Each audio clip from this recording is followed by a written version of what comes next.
This is a quick tutorial for how to do a drawing file in Fusion. First thing you'll need is our IED title block. So it's right here under title block size A. We're going to click this link here. And then when it pulls up, we're going to hit the download button. You're then going to jump into your Fusion. It'll say, oops, that's okay. Just download it anyways. You only need to do this once the first time you do it. We're going to come up to File. We're going to Upload. We're going to select our file. You're going to find where you put it, most likely your downloads. You're going to click that. You're going to say OK. I've already done that, so I'm not going to do it again. But now we have our part finished. This is just a model of one here. And then we're going to go ahead and do this drawing file for this. So we're going to come up to the Design workspace. We're going to go down to Drawing from Design.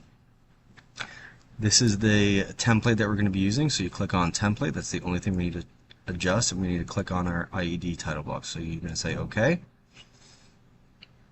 And now the first thing we need to do is make sure that the part comes in the right orientation. This is the true front, but it doesn't look like our front.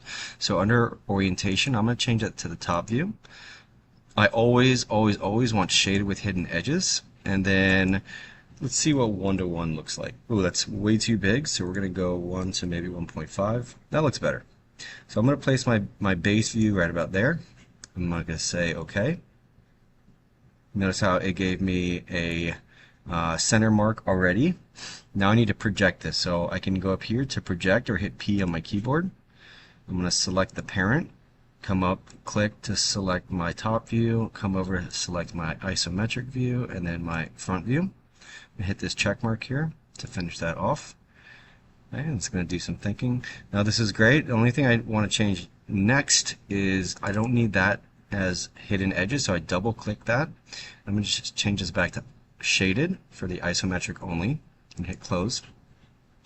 And now I need my dimensions on here. So I have a hole with a center mark, but I need center line. So center line tool, I'm going to select the hidden edges there and the hidden edges there.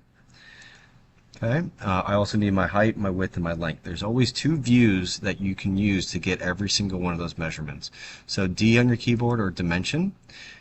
This is going to be my width or length, technically length. I also could get it here, but again, I don't want to do both of those values. Okay, so I would not do both. That would be over dimensioned. Okay, but you know what? Because I have this hole here and I'm going to need to dimension that, I think I'm going to go ahead and pull my dimension for that one from this top view, just like that. It's not showing up, but I'll show you what it looks like when it does work properly. So height, now I can get my height from here or from here. Okay, so I'm going to use my height here. Okay, I'm going to use my width here. I can get width here or I can get width here. Both are the same. Okay, and now I need to know what my radius is. So I have my leader line there, 1.08. And I also probably need to know where is this in relationship to the edges that it's kind of touching. So I can pull out that measurement there. So I have my length, my height, and my width. I have my diameter measurement. I have my distance from each edge. This is a well-dimensioned part, and this is what it should look like here. I don't know why that other one wasn't pulling up. Okay, but you can see that this is perfectly dimensioned. The cool thing about this is, okay, when you move the parent, everything moves accordingly. Everything stays in. Here's what I would not want to do. I would not want to dimension the height outside. Okay, that is not correct. Why? Because I can put it in here.